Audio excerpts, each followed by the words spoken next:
Big Ben, the world's most famous clock, the icon of London, a beacon for Britain and democracy. The most obvious must on your first London trip. This is Big Ben. Well, under all that scaffolding. For the last 4 years, this is what you'd see if you came to visit. And besides, it's actually called the Elizabeth Tower, not Big Ben. Just like that is in London Bridge. That's Tower Bridge, because of the towers. It's currently under restoration, but there's a lot more history behind this tower than you might think. From its construction to how it survived through not one, but 2 world wars, to what's being done with it today. I'm Lashan, a contributor to Bright Trip here in London on a very, very hot day in London. And today we're gonna go through all the history behind this iconic clock tower and also share some tips on how to visit it once all this scaffolding comes off in 2022.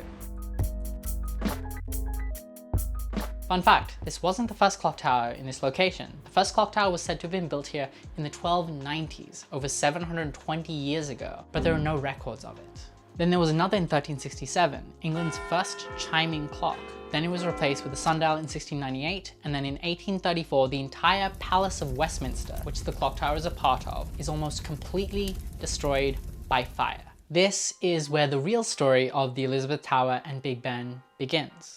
Architect Charles Barry wins the competition to design the new Palace of Westminster and includes a clock tower in his final design. With the help of fellow architect Augustus Welby Pugin. What a name. They designed the entire palace in the Gothic revival style we know it for today. Pointed arches and windows, vertical elements galore, only the best materials and most elaborate ornamentation. I studied architecture and engineering in uni, this is my jam, okay? After a few disputes over who should design the clock, a competition was held in 1846 to find the final design. Competition referee Sir George Airy, Astronomer Royal, and architect Charles Barry wanted the most accurate chiming turret clock in the world.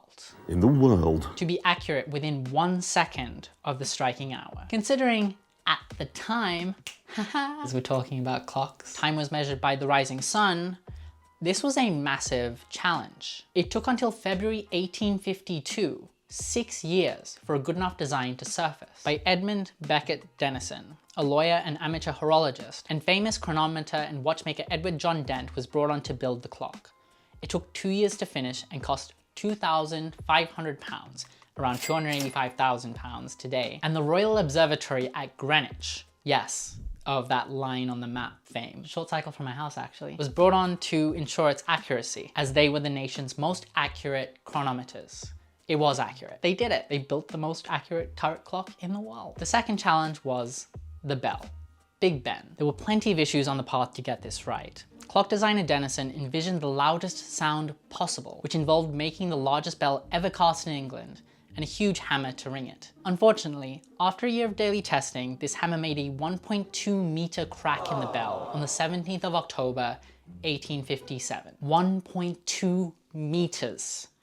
That is huge. The bell was melted down and recast on the 10th of April 1958, now weighing 13.5 tons, 2.5 tons lighter than before, and overseeing these complicated late stages of the project was MP Sir Benjamin Hall, a tall man, and it's believed that the Great Bell was nicknamed after him in jest. A little fun fact for you to whip out when you get here. Big Ben rang loud and proud for the first time on the 11th of July 1859, but again developed another crack just 2 months later in September. After 4 years of silence, the final solution was conceived by rotating the bell 90 degrees, cutting out a small square from the bell so the crack wouldn't spread, which you can still see today, and using a smaller hammer.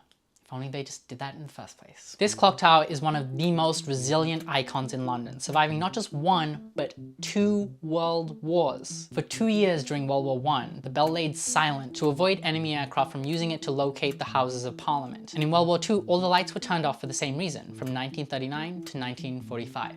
During World War II, the Palace of Westminster was hit by bombs 14 times, while the clock tower was only hit by 1 small bomb that broke all the glass on its south dial. In 2012, the tower that everyone thinks of as Big Ben was officially renamed the Elizabeth Tower after the Queen. Before, it was just known as the Clock Tower. And the official name of the bell is the Great Bell. Real original, guys. Over the 162 years since its completion, it's gone under a number of deep cleans and refurbishments, with the clock faces having gone under 6 different paint jobs, changing to the black we know it for in the 1930s to hide discoloration from pollution. The pollution in London since the Industrial Revolution was really bad, to say the least. This is a photo of St. Paul's Cathedral in 1970. That isn't a fancy black paint job. That's pollution and soot. Ugh. Could you imagine breathing in that stuff? That doesn't look like a good time to me. Thankfully, London is a lot cleaner now. So since 2017, the Elizabeth Tower has been going through its first complete restoration from the ground up, or top down, should I say. Costing almost a whopping £80 million.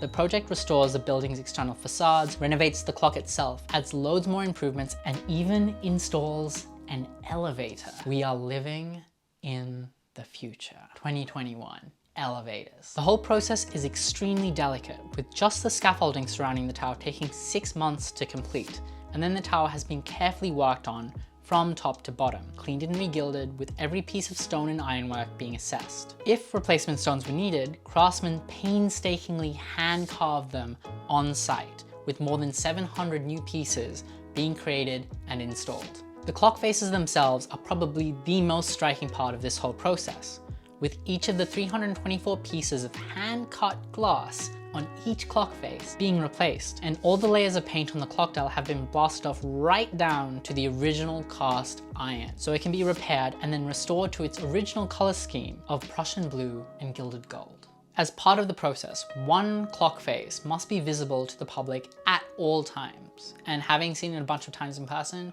it is pretty striking to see. And even more striking once all the scaffolding comes off in the second quarter of 2022. So, once all the scaffolding comes off, how can you see it?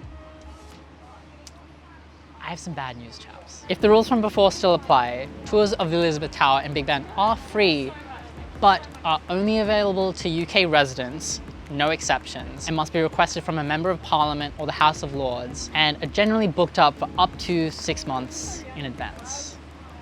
I know, I'm as disappointed as you are. But don't fret, you don't need to be inside the tower itself to appreciate it. To get a view of the Elizabeth Tower from up high, you can take a ride on the London Eye just across the River Thames for £31. But my favourite way to see it is by bike. Grab a Santana share bike for just £2 a day for 30-minute rides and go for a ride along the River Thames from Central towards Westminster. There's a beautiful cycle path that goes right along the river and even wraps around the clock tower itself. And from there, it's just a small detour to Buckingham Palace, as you do. I love how casually cycling past the Queen's house is a thing you can do here. It'll never get old for me. If you're hungry for some more London info, we have heaps over on brighttrip.com, with not one but 2 courses on this amazing city, going through everything you need to know when it comes to planning your London trip, and a full guide on London's transportation system. It's pretty complicated and there are a lot of money and time-saving hacks to wrap your head around. Hope you enjoyed this video on Big Ben. Leave a like if you liked it, and if you've been to London before, let me know what your favorite hidden gem is in the comments. I need some extra items for my list. Make sure you subscribe for more awesome travel videos here on Bright Trip, and I'll see you next time. Ciao.